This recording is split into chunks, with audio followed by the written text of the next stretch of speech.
Seja muito bem-vindo à série de vídeos falando de serviços. Hoje nós vamos falar da empresa que pedia para cada um fazer o seu melhor e se borrava com isso.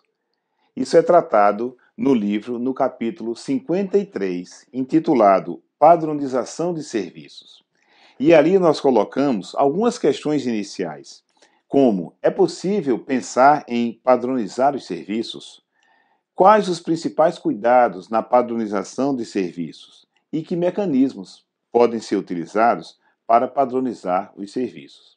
Então, respondendo à primeira pergunta, é possível padronizar serviços? Claro que sim. Aliás, eu diria que é imprescindível. Antigamente se falava que os serviços não podiam ser padronizados, você só podia pensar em padronização na indústria, porque máquina, material, né, e os serviços era muito pessoal. Ora, como não pensar em padronização numa época em que nós temos tantas franquias, tantas empresas prestando o mesmo serviço, praticamente da mesma forma, no mundo inteiro? Então, a padronização em serviços é extremamente necessária e importante.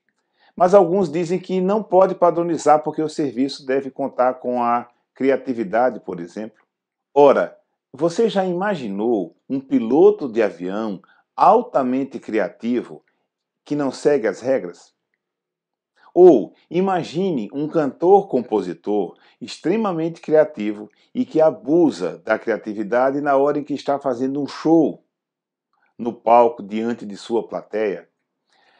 Há determinados cuidados que o piloto do avião ou que o artista no show devem ter, da mesma forma que um professor ou uma professora ensinando crianças. Não dá para fazer o que você quer, não dá para simplesmente fazer o seu melhor. Você tem que fazer o melhor dentro de determinados padrões, dentro de processos pensados pela organização. Um professor não pode dar a disciplina de acordo com o conteúdo programático que ele quer. Há que se seguir um conteúdo programático estabelecido pelo sistema educacional do país. Então, há essa história de usar a criatividade ou a flexibilidade que depende de cada um, vírgula. Tome muito cuidado. É claro que na prestação de serviços, a participação, a influência de cada pessoa, ela vai ser maior do que trabalhando numa fábrica, transformando material num produto acabado. Mas você não pode deixar simplesmente a cargo de cada um fazer o que ele acha que deve fazer.